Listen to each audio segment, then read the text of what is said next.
Yeah. What's up, everybody? It's Noah. It's the Zone Podcast again. Today I'm with Alec. I'll let you go ahead, introduce yourself, and say hello to everyone. Cool. Hey, what's up? I'm Alec Wright. I'm 22 years old, here from Dallas, Texas, and I own Divine Energy Solar.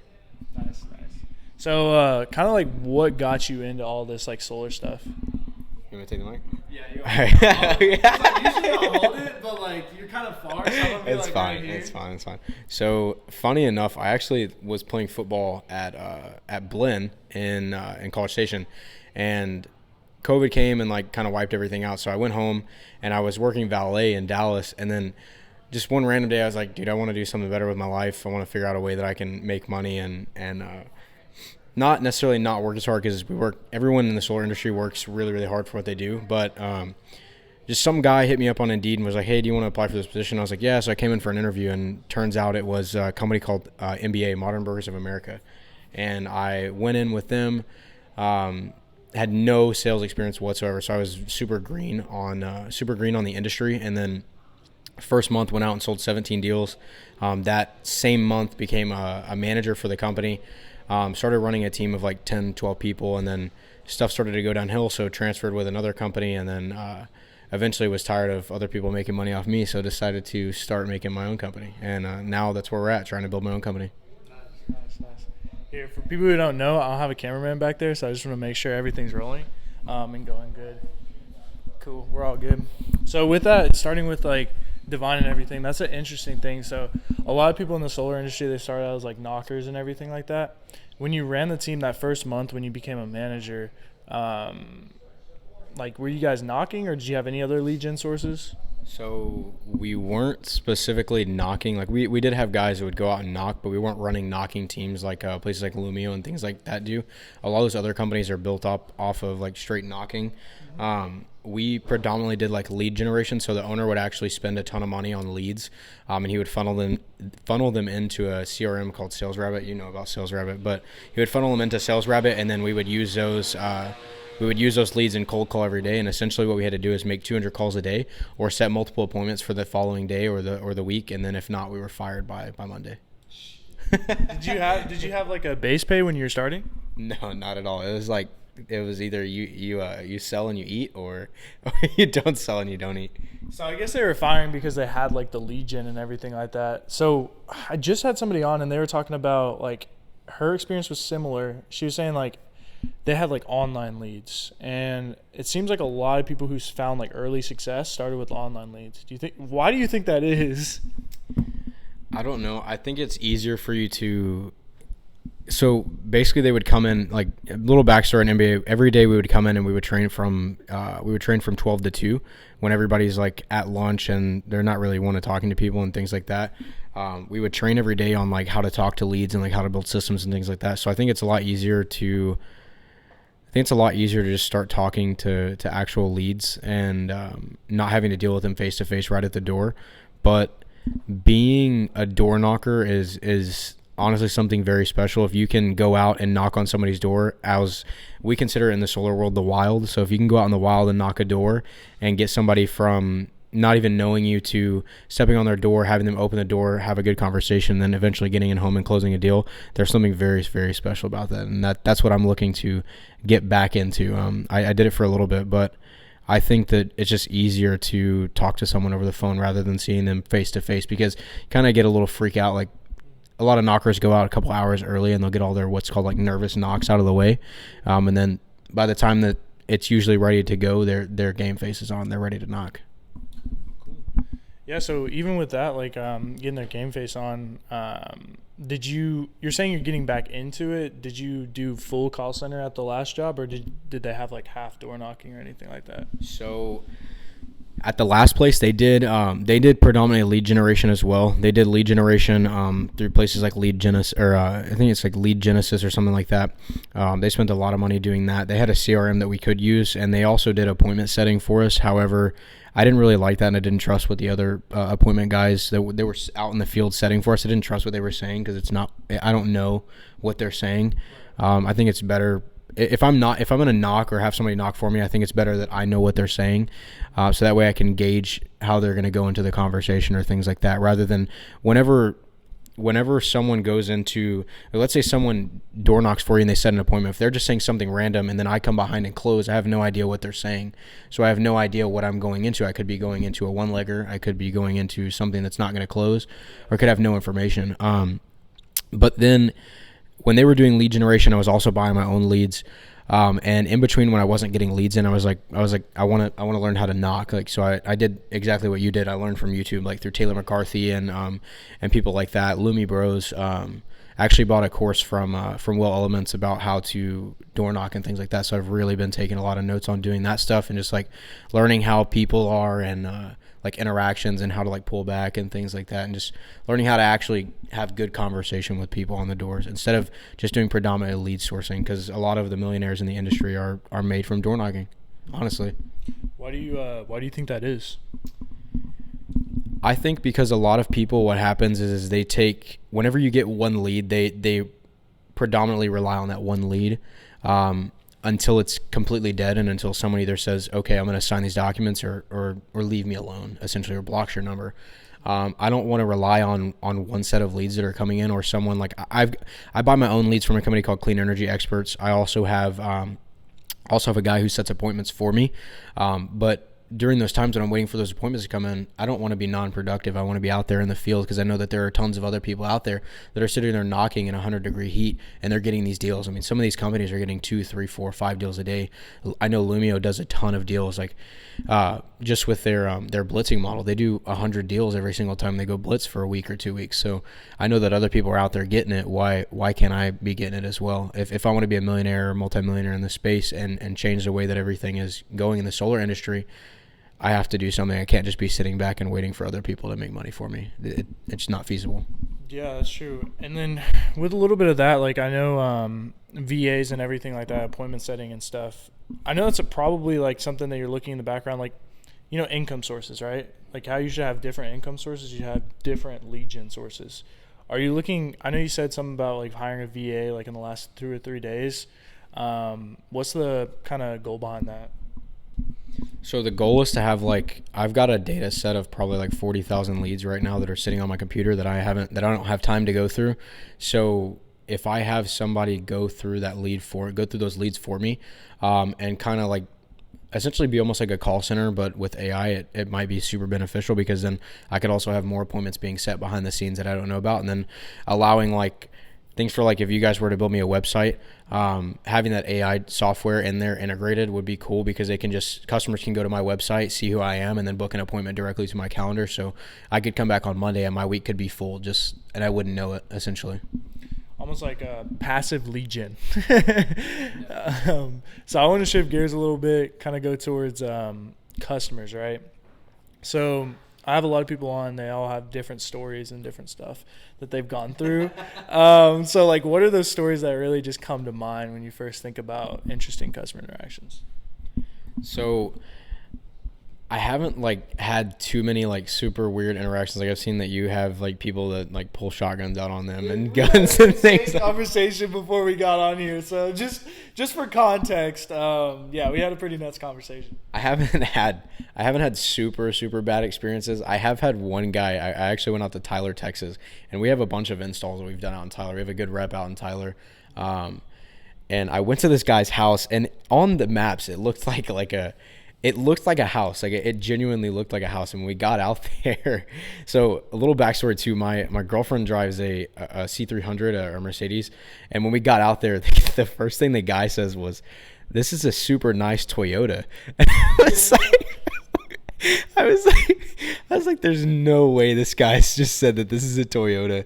And he kept asking, was this a Toyota? And I was like, bro, this is a Mercedes. Because usually, like, when you pull up, like, I don't want to say, like, when you pull up in a super nice car, but when you do, it kind of sets the expectations of, like, okay, this guy's doing good for himself. Like, this is somebody that's probably knowledgeable. If they're making this kind of money, they're probably super knowledgeable at what they do, versus pulling up in, like, a 2002 beat-up Honda Civic or something like that. Funny enough, I have a Honda Civic. No, but we pulled up to his house, and I swear, like, if you guys have ever seen Shrek, like the little shack that they like use a bathroom in, that's literally what his house looked like. His windows, like you pulled it up with a string and then you pushed it down with a string, and it led the window, like the close for the window, or like the little portion where the window was cut out, you would push it down and it was like attached to the outside of the building. It was super weird.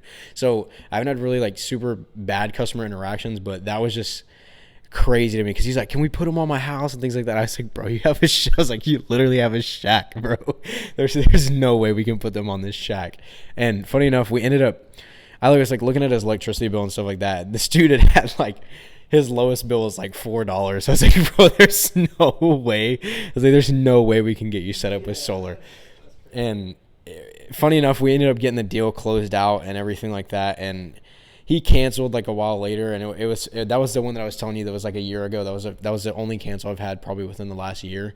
And it was just super weird, man, because we pulled up and it was like something straight out of like Shrek, and I was not expecting it. Like, didn't have a bathroom, like no refrigerator, like he had no my girlfriend opened up his refrigerator when he went outside, and this dude had like no racks in his refrigerator, and this dude had like a stove, like a gas stovetop oven that had like beans that were cooked from like 1950 sitting on there, bro. It was super weird. It was just, that was probably the weirdest one that I've ever had and encountered. Jeez, yeah, I remember my first or second one. It was kind of similar to that. Dude literally had like a hole in his bathroom, like at the floor. Like, it actually had a hole in the floor, and we were like, and there's just like leaking coming from the thing. But he had a brand new PC, and he had a what do you have? He had a Hellcat outside. And I was like, bro, what are you doing? Like, how are you, like, bro, had kids and everything, and he had, like, his house was, like, totally empty, and then you just see this, like, brand new PC and, like, a, what was it? He also had an ATV outside, too, and I was like, what is going on right now? So it was so weird, man. This guy too, he didn't know how to work like his bank that much, so I had to like get in and like show him, hey, this is your route, like this is your routing number, this is your account number, so that way you can put it in, because when you sign solar deals, you have to do what's called like ACH if you don't want your interest rate to bump up. ACH is just like automatic payments every month. And I looked at this dude's bank. He opened his bank account, handed it to me so I could show him. This dude had like 13 cents in his bank account. It was so funny. And then funny enough, he got approved for like the max amount. Like he had 800 credit, but this dude lived out in a shack in the middle of nowhere, like behind like some hardware store, dude. It was so funny. It was insane. Jeez. Yeah, I mean, I guess with him, like, did he get like a ground mount or something, or? Yeah, we were gonna place him on a ground mount outside of his house, but unfortunately it came to like cancel, and he's like, no, this is something I don't want to do. I was like, okay, man, like, no hard feelings, not really. I mean, it makes sense though, because like he probably just wasn't a good fit. No. Yeah. And you'll find out, like, those customers that you close that you're kind of like, these guys may not be a good fit for this. It happens. It's part of the process, and being sales and things like that, and just learning how to perfect your craft and eliminate cancels. So with that, like, where do you think? Because like a lot of people, you can find that when you look back at their childhood, they had something that kind of pushed them forward to go forward into like either sales, entrepreneurship, something like that. Either they weren't the guy who had the nice shoes, stuff like that, or some people just moved around a lot, so they were always good at talking to people. It just worked out. What do you think from your childhood led to you being inside this career?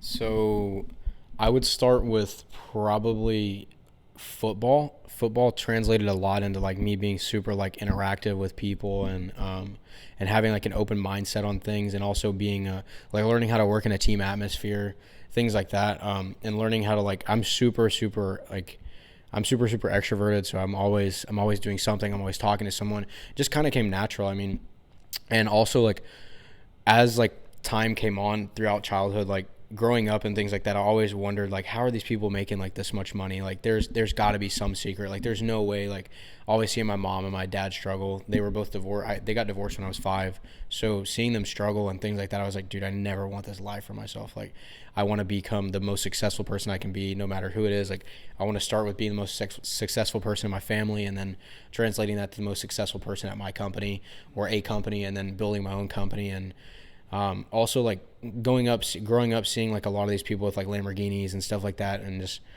wanting not to have to work 9 to 5 for someone else to make someone else rich. Learning that early on was probably the biggest thing that made me want to pursue doing something on my own eventually. Just didn't know what I was going to do, because after football I picked up a camera and I started doing social media, and then social media translated into, okay, I had this opportunity once they saw my social media to come out and actually give me a job to be a videographer. I started being a videographer for a guy, and that guy actually told me that I would never be anything that I ever wanted to be. About 2 months later, I was fired from that job, and then that's when COVID hit, and I bounced back home, did the valet thing, and then just from there, it was kind of like just a snowball effect. Just, hey, you were meant to do something better than work for someone else. So I've noticed that, like, throughout talking and interviewing a lot of people, they have like the thing that they're doing now is usually the one that they had early success in. Would you think that you've had a lot of failures in the past, and those failures have kind of brought you to this, and now that you've actually had a success in it, you're just going to stick through it?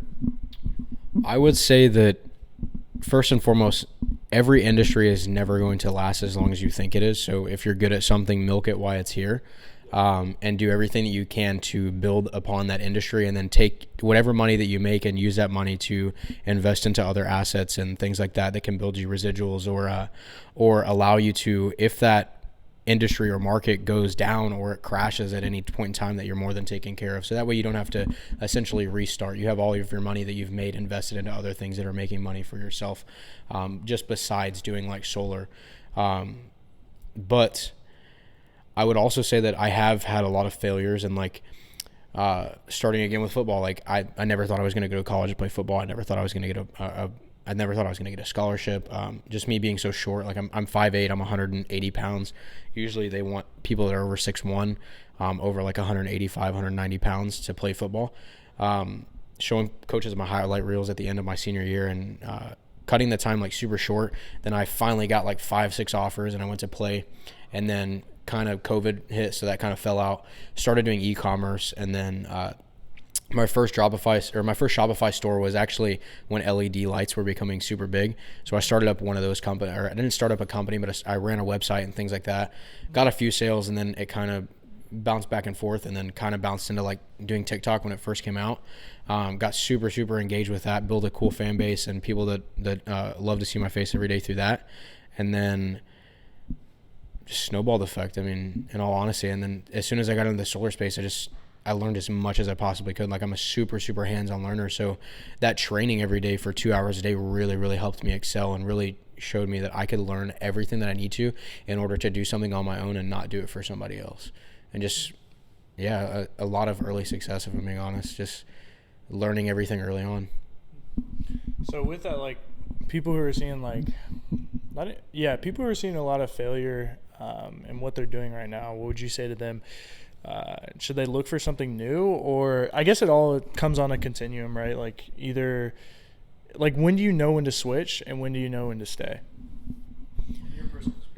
So I would say learning, if you're good at something and you can do something on your own, and you have all the resources to do it on your own, then do it for yourself and excel in that industry. But I wouldn't say that there is necessarily like a specific time when you shouldn't stop doing something, because there are tons of people like, for example, like Nikola Tesla was the one who invented long range power without having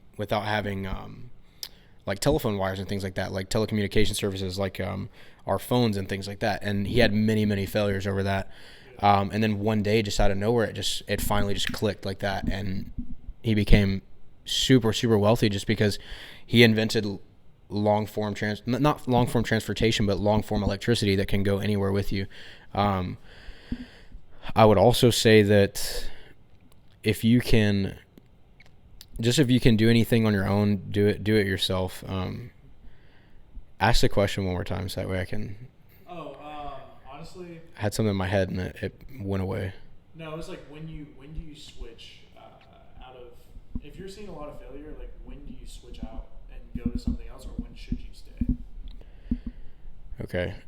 Like, it's bringing it back. Yeah, because I know Tesla was like, he had a bunch of failures, but like my personal thing is probably like obsession. Like if you're obsessed with it, and it comes down to all these people, I think that they had a success when they first started.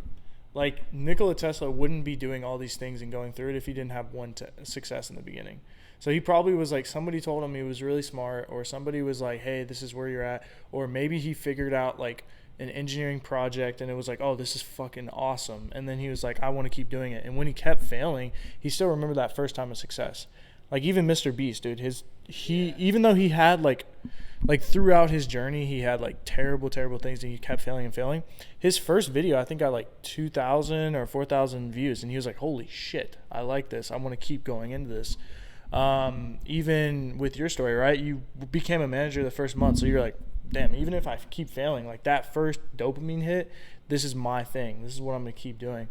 So like, do you think that them having that first success is something that if you have a success and you've done it good for the first time, you should stick through it? Or should you always be waiting and failing through it and just trying to find that success even if you are obsessed? I think that if you're good at, if you think that you're good at anything, obviously if you have early on success, then it translates a lot more to you maybe being successful, but it's just all about like not giving up if you have early on success. Like a lot of people are going to fall, but as long as you're falling forward, you're going to continue to have success. It's just going to happen over time. And then as far as like when you should stop, I mean, it's all personal preference. I mean, personally, I'm the type of person that won't stop until I succeed at whatever I'm doing, or that like I won't stop until I've had success in something. Like I may fail at different things, and I may switch at different times, but I'll always come back to something that I may have seen a little bit of success in. So it's all about just finding out what you have been a little bit successful in and seeing if you can keep translating and having a little bit of success and a little bit of success. And those successes just keep adding up over time. So as long as you're falling forward, you're going to continue to go in the right direction. But there's not a specific time that you should say it's call it quits, because there's been so many people over time that have been proven that they've had a tiny bit of success, and they were like, people were telling them, no, you shouldn't do this. No, you should stop. You should quit. And it just, one day out of nowhere, just boom, it just happens. And you're like, wow, all of this was worth it because I kept falling forward. Okay.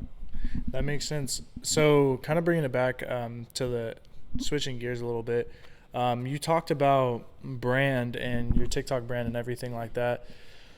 I think you and me have a very unique opportunity right now, because if we were to keep posting, and I say this a lot, as long as we keep putting content out there and keep building, even if it's like this video gets, an extra view or extra impression, or even if it's that small, it's still worth it, because in the long run, if we have a personal brand versus everybody else who's just normally just posting on Instagram, whatever, we're going to be successful in anything that we do.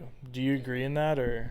Yeah, I definitely agree with that, just because it goes back to the thing with like just continued success. Like if you find something that's you're good at, obviously like there's a lot of people out on social media right now that are just posting just to post just because they want to get a few views. It's like the same thing. Like I'm one of the, I wouldn't say I'm one of the bigger people in the bike community in Dallas, but I'm very involved in the bike community in Dallas, like motorcycle wise.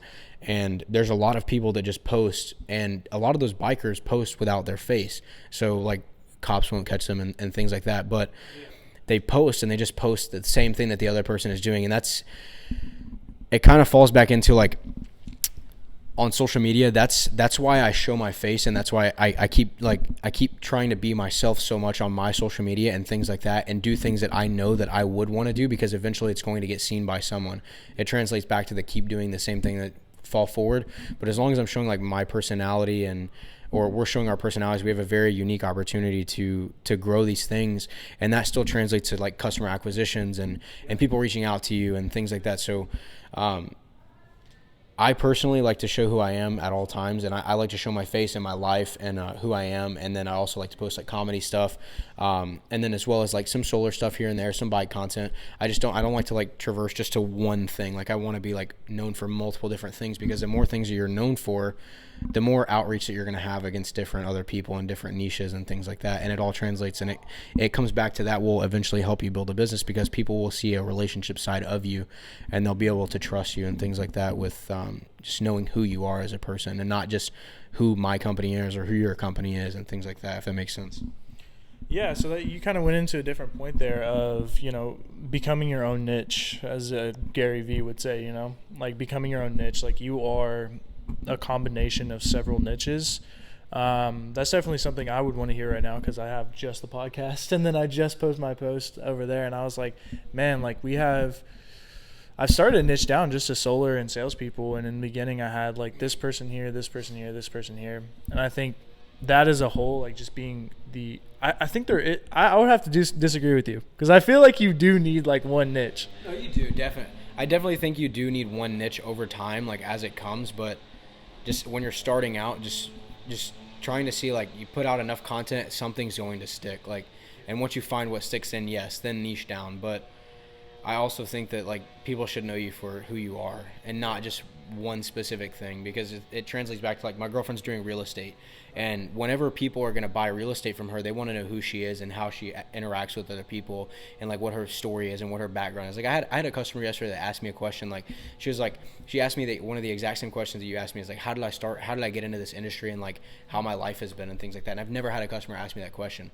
so I ran her through the exact same answer that I gave you, and that was just like, I started, and then this is who I am, and now I'm showing everyone, like, who I am, what I do, and everything like that through my social media. And then I personally, I like my own personal brand rather than just niching down into, like, solar or something like that. But everyone has their different type of take on it, so it's really kind of personal, like, personal ideas and things like that. Whatever you want to do, it's all up to you guys. I guess that makes sense. I mean, for me, just having this podcast and everything like that, and maybe for even other people out there who are trying to get into content, like, I think you do need a little bit of personal branding, like where you niche down and you're really good at one thing, and people kind of know, like Alex Hormozi, right? They know him for business, but he's also got like the weird relationship with his wife where it's like not a lot of people start out just as business partners and then get married. And then he's got other things with like the gym and other things that he's interested in. So I definitely think now actually talking to you, like, maybe, you know, you should post a little bit, and I'll probably post it. Nobody's even seen any of my story. Like, they've just seen me like interview other people. So I definitely probably should post a little bit, something like that. What would you suggest? Like, do you have a YouTube right now, or? Yeah, I have a YouTube channel. I'm not like super big, and I've been like super inconsistent on posting.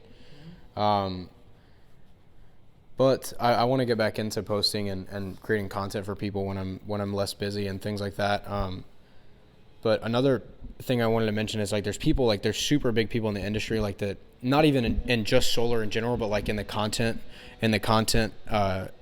world, like, people like, do you know who Nelk Boys are? Yeah. So the Nelk Boys started off with just doing consistent pranks, and not like they would start the videos off by they wouldn't show who they were. They would just immediately go into the prank. And now you see them building different things around that brand. Like, they started off with doing pranks, but then over time they kind of transitioned to doing more vlogs, like longer form content with vlogs, and showing who they are and who they are as a team and the people that are behind that, as well as they brought on their personal brand, and then they built things like Happy Dad around that. And then they do pranks too, so now they travel all across the world doing pranks and vlogs and things like that, and meeting different people, where at first it just started with just pranks. Yeah. I mean, I think that also comes from, like, they know you at first from what you do, and then you can branch out, because if I were to create a vlog channel right now, nobody would care. Yeah. Like, let's be honest, like, no one would really care. I can see that too, because there's also people like Jake Paul that did really like Jake and Logan did like stupid funny like skits and things like that whenever they're growing up. They're super obnoxious, but everyone loved them because they were obnoxious, and now they're able to branch off. So I can definitely see what you're saying with, like, niching down at the start, and then kind of like just as you grow your platform, and like your as you grow the audience, it's more like your engaged fan base that are constantly coming back, like those people that are constantly recurring, looking at your stuff, supporting, then yes. And I think once you have that specific amount of people that you're ready to branch off, then you can branch off into the next thing. I mean, even with business, I mean, like, some of the most successful people that I've met, they start out really hyper focused on one thing. Once they've like beaten the game, right, then they're like, okay, I want to figure out new games. And then they're either like I'm going to figure out the game by training somebody, or I'm going to start another business. So then it's like kind of opening the realm to new things. So I think it all over everything. It's just like niching down, getting good at one thing, and then branching out and opening more. And that still translates back to like what I said, like milking what you're good at. If you milk what you're good at for a long enough time, you can take all that money and invest into things like real estate and like dividends and stocks and cryptos and all that stuff that's going to make you extra money. And then once you essentially beat the system, then yes, you can branch out and do whatever you want because you have enough money to fund anything that you want to do. So I mean, at that point, you've essentially beat what's called the rat race.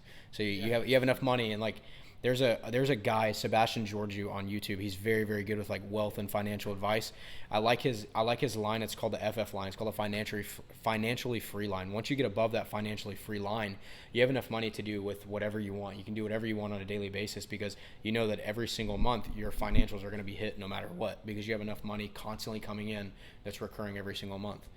So I think it translates just back to, like I said, milking everything you can, and then once you have enough stuff in your pocket, you have enough resources in your bag, branch out and do whatever you want. Build the life you want. Like kind of switching gears a little bit. Like so with our age group, like making money at a young age and being how far ahead we are. I don't even see myself as too far ahead, but like. I don't see myself as ahead at all, man. I see myself as like, it's weird because I compare. So I have 3 different mentors that I constantly go back with for questions and things like that, and they constantly motivate me and talk to me about different things. And they're always telling me that I'm so far ahead of the game, but they're also 20 years older than me. So I can see where they're saying as at that point in time where they're at. Yes, if they were at my age, they would consider myself ahead of the curve. But I don't consider myself ahead of the curve. I consider myself honestly late. Like I always consider myself late because yes, I'm making a good amount of money, and there's a lot of people my age and like our age that are partying and out wasting their money and not hyper focused on good things that they can be good at or that they are good at. They're just too busy about blowing their money and keeping up with the Joneses and things like that, and they're not focused on like building businesses and like setting themselves apart. Because if you take 5 to 10 years right now when we're in our 20s and build, we're still gonna have the same amount of like enthusiasm and young energy that we had when we're in our 30s or like late 20s. And if we've already built everything that we wanted to, we can do whatever the fuck we want for the rest of our life. Like So I still consider myself like I'm 22 years old. I still consider myself late to the curve, even though like this solar industry has been around. The first panel was made in 1883, and the first mass production of solar panels was started in 1954. And there's been people that have been selling solar since like the 70s and 80s. Like these people have been out there selling. It may not have been for like full home solar systems, but they've been out selling solar systems for forever. So it makes me feel like there's so many people out there like Taylor McCarthy, the Lumi Bros, the owners of Lumio. They were like Deca and Zenith at one point. All these people, Titan, dude, these people are freaking massive. They're national install companies. Even like Legacy Power, all these people. I feel like I'm behind the curve because there's so many people that have already built national companies, and that's what I want to do. Yeah, that's like the difference between because we have such an interesting look on everything because we might be early when it comes to age, but we're late when it comes to time. So like in general around everything, like sure, there's like you said, other people partying, stuff like that, and I honestly, my take on that is that we probably have the most dumbest people in our generation, but we have the smartest people in our generation. So we're better than any of the people, like the 50-year-olds now. Like we were better at their age for sure. Like we have the best people at their age, but we have the worst people at their age as well. No, definitely. It's because we're in the era right now where making money is so easily. Like it's so easy to make money in our industry because we've never had the technology that we've had. I mean, dude, we have supercomputers in our pockets. Like I can make phone calls and set up appointments and put them on my calendar in 20 minutes. And automate everything. Like I can literally do all the clips on my phone for a podcast or YouTube video on my phone, edit them from my phone, have AI edit it or anything like that, and then upload it for me and just have it scheduled and ready to go. Like, and I also think that translates it back to like it's so easy to make money right now, but none of these people realize it because they're out trying to keep up with it. Like people our age are out trying to like keep up with the Joneses. Like they're worried about like they don't have the money, but they're worried about like spending it on like diamond necklaces or like Louis Vuitton stuff or like bro, I'm wearing a pair of Forever 21 jeans and a $20 t-shirt from Dark Sport and a $20 hat, maybe like an $80 pair of shoes, bro. Yeah, I've seen that before. Like, I don't care. Like, and a $75 Guess watch. Like, I don't care. I just want to look presentable because it's not about like, for me, this whole outfit was probably like $150, maybe $200 total. But like, other people are out spending like $4,000 or $5,000, $6,000. Like they're spending. No, you're good. They're spending all this money on like all this stupid stuff, trying to keep up with the Joneses. And they're not focused on like. They don't understand that it's so easy that I could go out and set a solar appointment and make $20,000 in a matter of a couple hours. And like yesterday, I drove out to a client's house, $15,000 commission, just because I was the only one that was willing to drive out there 4.5 hours, sit down with them, talk to them, drive 4.5 hours back. But at the end of the day, guess what?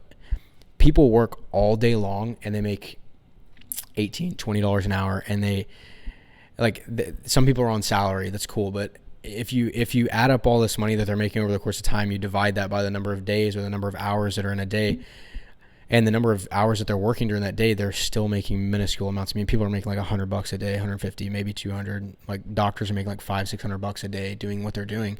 We have the opportunity to make 10 times as much as a doctor would make with no education, with literally no education, just because of this thing right here.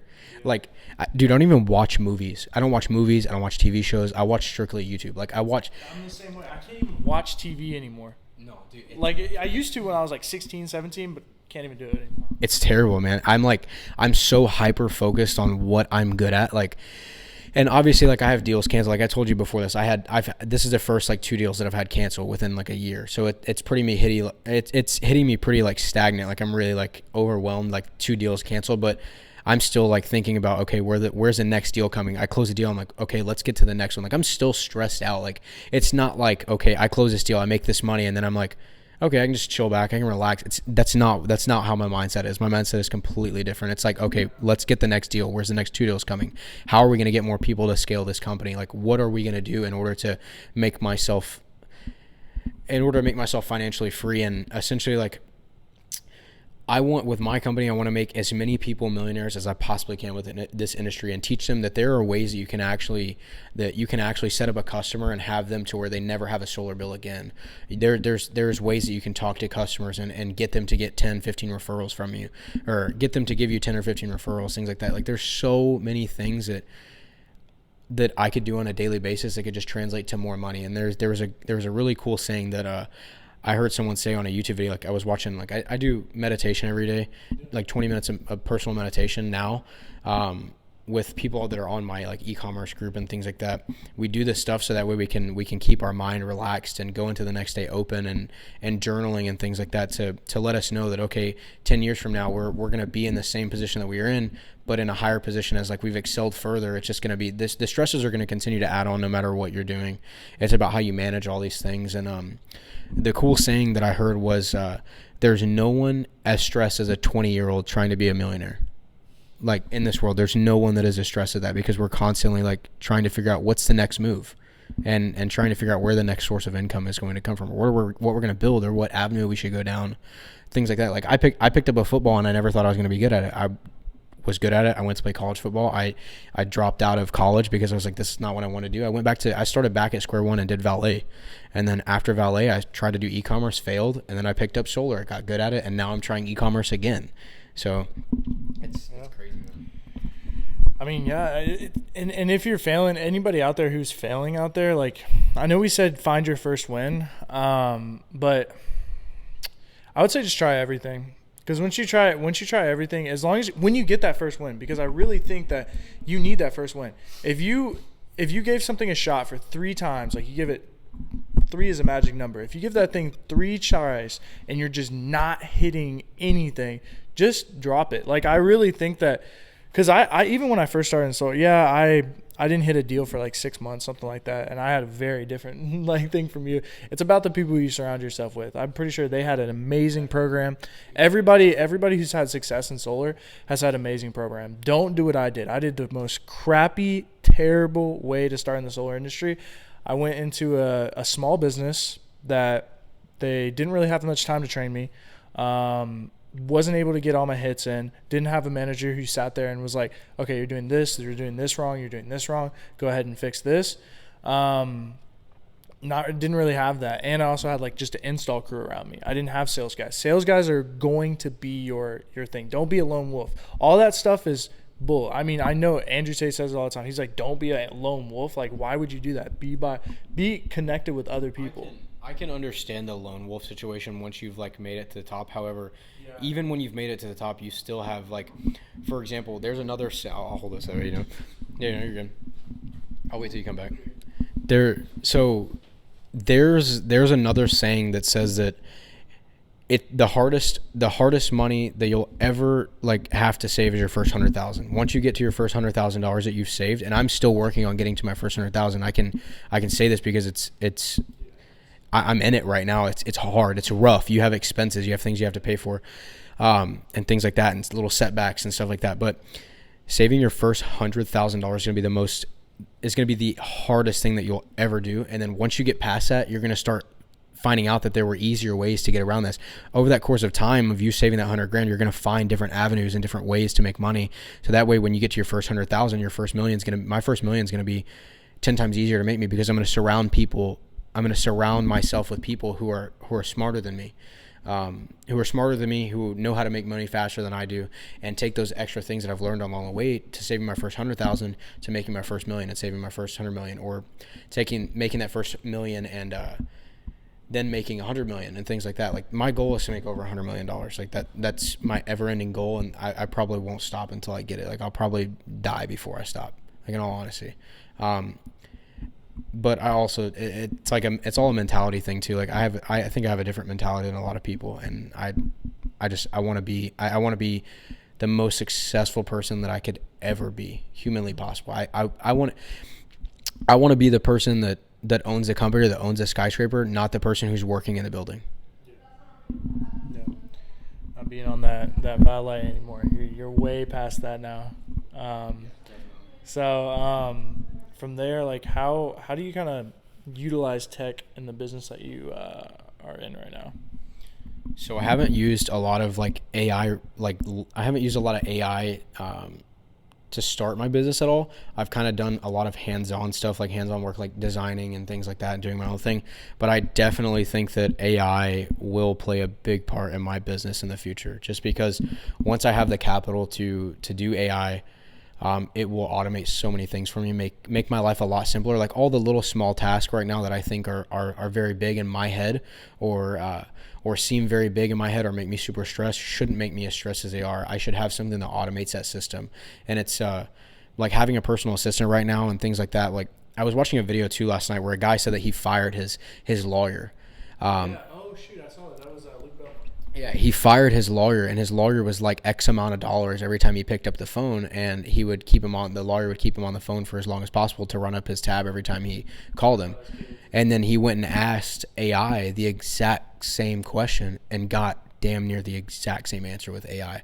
So I definitely think that it's going to play a big part. Obviously, anything that's man-made is going to have its faults at some point. Tesla's seen a big fallout with that, with like Tesla's crashing and things like that. So I think that anything that's going to be man-made is always going to have its downfall at some point. But then it's how we pick those things up and reuse them and things like that, and build upon those. And I definitely think that AI is something that's going to be very special, and it's going to replace a ton of people, because it's just, AI can advance itself 100,000 years overnight. And while we're sleeping, you may not know it. It may not look like it. AI is advancing itself. It's the same thing with solar. Solar looks like it's on people's roof and it's not doing anything, but that's just what the human eye conceives. There's different mechanisms behind those panels that are actually working that make it look like that you can't see with your human eye, but they are working. So those things and those automated systems are working while we're sleeping, and they're eventually going to take over a ton of jobs and a ton of people's jobs.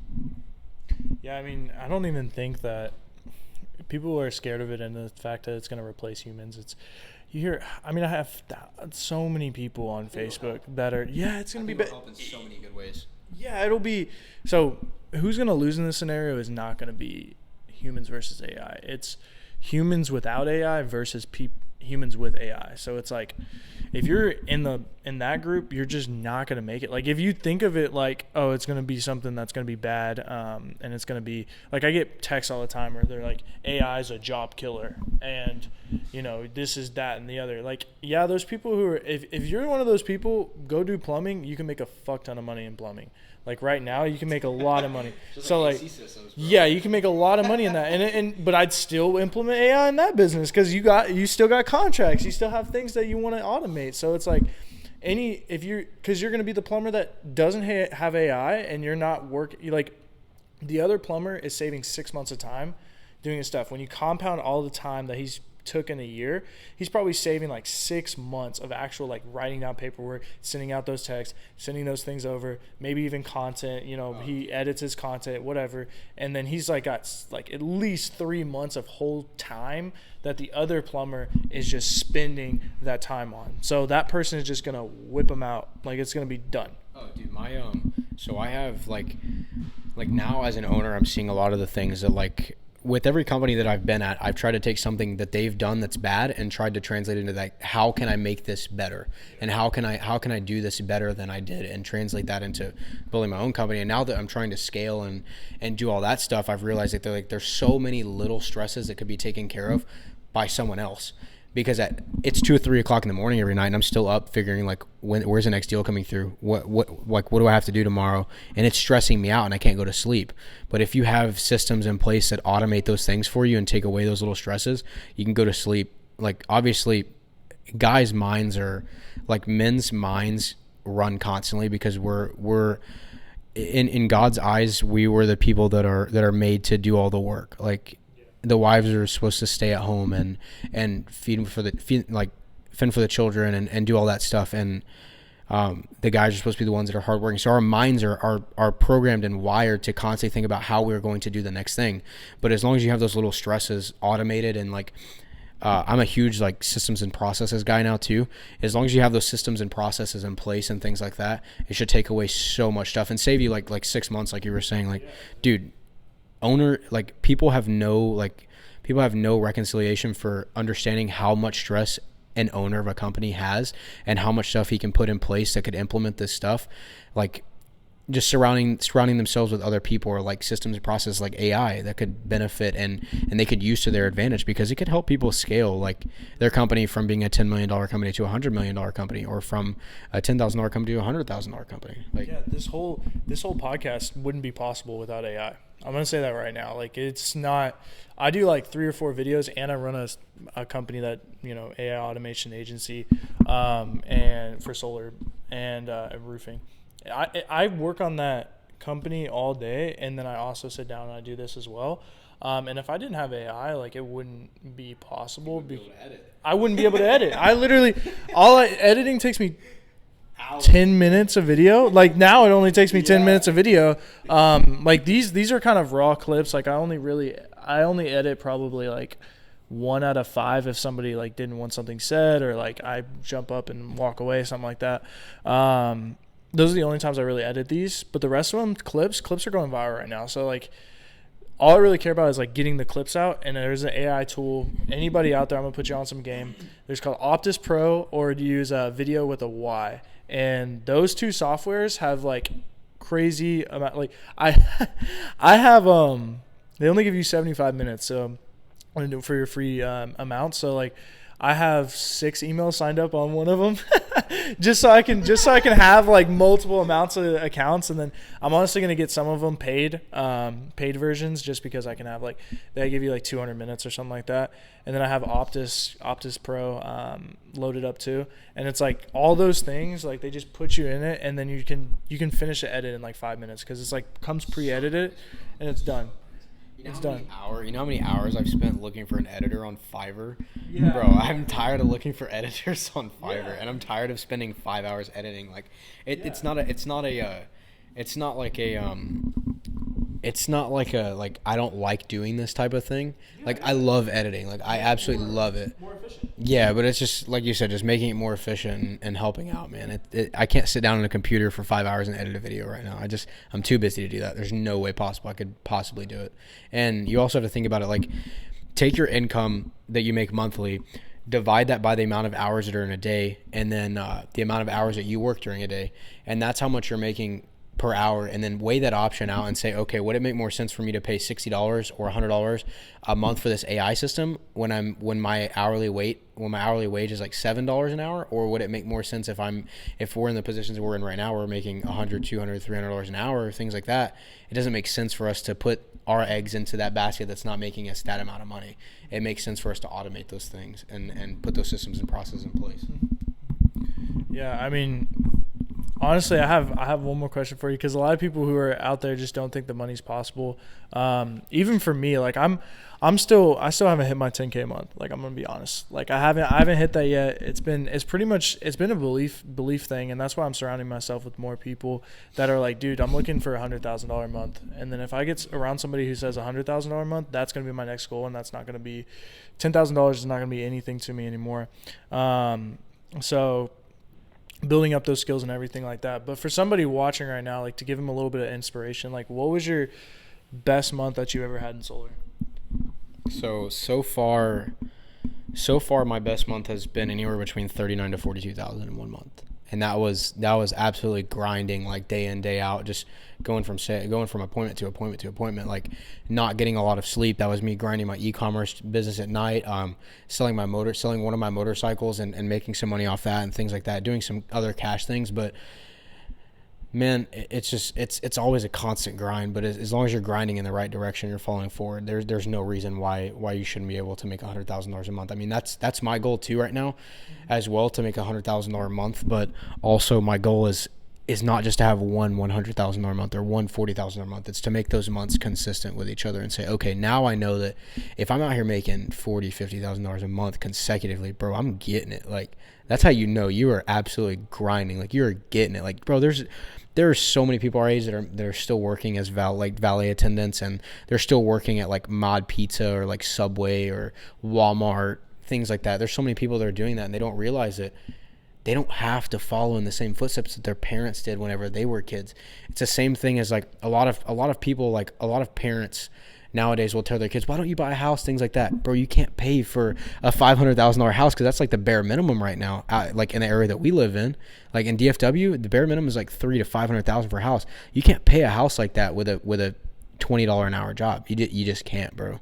You can't do that. So you have to find ways that you can be successful, and ways that you can sacrifice your time for extra money, bro. When I wasn't doing solar at night, when I had gone through all of my stuff that I had through for the day, and I had made sure that everything was done, I was up till 2-3 o'clock in the morning grinding, just building my e-commerce website. And like, I'm finally fixing to start launching ads, but dude, all that time was worth it. I was like, dude, this would not be worth it. Like, I was thinking like, dude, this fucking sucks. Like, I hate this. Like, I want to go to sleep. Like, I wasn't watching movies. I wasn't watching TV shows, no YouTube, bro. I was barely on my phone. I wasn't playing games, nothing, bro. But it's all worth it, man. Every ounce and bit of time that I've put into training and reading books and motivating myself and self-motivating and building things that I wanted to build has been so worth it. And I would do it 100 times over if I could. Like, I'm still in the point where I'm grinding and I'm up till 3 o'clock in the morning every night. But I'm in the grind mode right now. It is so worth it to me to do it. And I would continue to do it 100 times over and have it 100 times harder than I've had it, just to be successful at what I'm successful at right now. Yeah, and I mean, even there's a key in there. Like, if somebody's like somebody watching is like not even, that's like very unfathomable to them. The moment that you can pay yourself, because I'm at the point where I can pay myself and I can pay my bills through my own business. So like, it's like kind of like, once you can hit that, where if I go out and I knock doors and I paint curbs, let's say I can go paint curbs, I proved this to myself that I can go out and make as much money as if I were to work at a normal job. Like, I can go out and make $120 just by painting curbs, just knocking, because I've gotten the skill. Or I could go out and clean windows, because I have the skill. I can make $600 in a day, $1,000 in a day. And just knowing that you can work for yourself is probably the most freeing thing ever. Even if you're not making 10, 50 grand, 100 grand, as long as you know that like you can make money because you were saying like those people in there that were saying that they need to clock in, they have no idea. Like, as when you get that feeling, like it's nuts. It's nuts. And then you have a thought in your mind, you're like, why would I ever, like, I can never go back to, even I was in a sales job and I had I was top rookie, whatever, last month. And not even last month, it was 2 months ago. And they were like, I want you to get into management. I want you to be a manager here. I want you to move up into the company. They want you to make the money. Yeah, they're like, I want you to move up. Like, I really don't want you to leave. And I was like, dude, like, I made, $1,000 in a day. And with you guys, I have to sell like 4 or 5 deals in a day to get there. And I'm like, it just doesn't make any sense. It just doesn't make any sense at all. So and I don't want to listen to you every day. Like I'm sorry, like I just don't want to. So I'd rather have friends that like us, right? Like we go ahead, like you send me a few deals, whatever. You connect me with a few people, I connect you with a few people. I'd rather have that relationship than somebody who's above me who's like, no, you need to do this, or like you need to go over there. Like it's way better. It's how it should be. Like honestly, years from like long time ago when we were over there, like, oh yeah, you got fire over there, like can you bring fire over here, like I'll give you the meat that I like, I caught, like whatever, I caught some fish, you want to bring it by the fire, let's go make some stuff together. That's how it should be. And I think, do you think that's where it's heading with all the AI stuff and in technology in general? Like everybody is going to be an independent contractor. I would say technically it's a possibility, yes, like being a subcontractor, but you're also going to have those people that don't want to shy away from working their 9 to 5, bro. I mean, there's some people that, like, I had a dude that I was supposed to interview this week, and he's making $80,000 as an engineer. I was like, bro, I can help you 4x that income. I was like, if you just make the switch. I was like, and then the same thing with my dad, man. My dad climbed cell phone towers for a decade, for over 10 years, bro.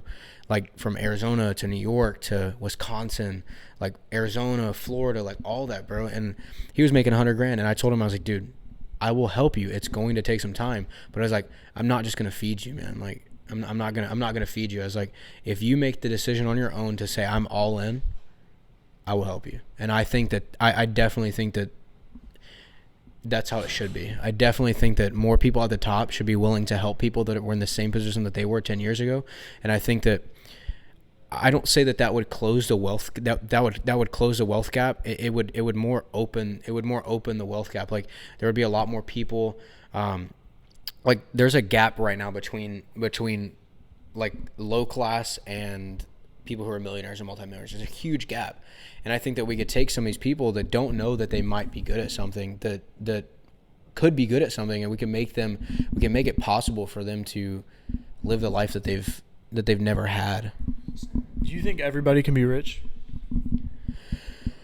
I'm going to say no. And the only reason I say that is because there's some people that don't have the same mentality as us. There are people that are okay with living the life that they're living and okay with just being able to provide enough for their family. There are people that are okay with living that life, and that there's nothing wrong with that. There's never been anything wrong with them doing that. But then there are the people that are the top 1 or the top 10% and the top 1%, the top 0.1% that are out there and they're getting it, man. That they have a different mentality. I mean, it's in these industries, it's a dog or eat dog world, man. I mean, you either have to get out there and get it and provide for your family, and know that when you get that sale, that you need to go into the next sale knowing that that you have to get it in order to provide for your family. Then hell yeah, I don't think that everyone can be a millionaire. No, I don't think that everyone can be rich, just because there's a huge mentality difference between people that want to be millionaires, and there's a lot of dedications and a lot of things that go into being to putting yourself financially free from people that are okay with being with making $60,000 a year. Like I said, there's nothing wrong with it, but there's different things and there's different systems and processes. I mean, you could have one person that works a normal job. They get up at 7 a.m. They get ready for their day. They go into work. They get off at 5, come home, work out, eat, go to sleep, repeat. Then you have someone who is wanting to be rich, or someone that is rich that gets up at 5, 6 a.m., 7 a.m. The first thing that they do is they read a book, they meditate, they journal, they make sure that they're going into their day with the right headspace. They have everything on their calendar written down for what they need to do for the day. They have other stuff they need to do. They attack all those things firsthand. And then they, at the end of the day, when they're tired as shit, they still work on what they need to work on. They still go to the gym at 10, 11 o'clock at night. They come home, take a shower, eat, continue to work on their business, and go to sleep at 3 o'clock in the morning, and then get back up and do the same thing. There's a huge difference. And also there's two things that set people apart from there's two things that set people apart, or not that set people apart, but there's two things that people need to understand that are the biggest things in someone's life, and that is financial freedom and time freedom. If you have those two things, you're absolutely getting it. You are on your way to success at a young age, or even at a specific age.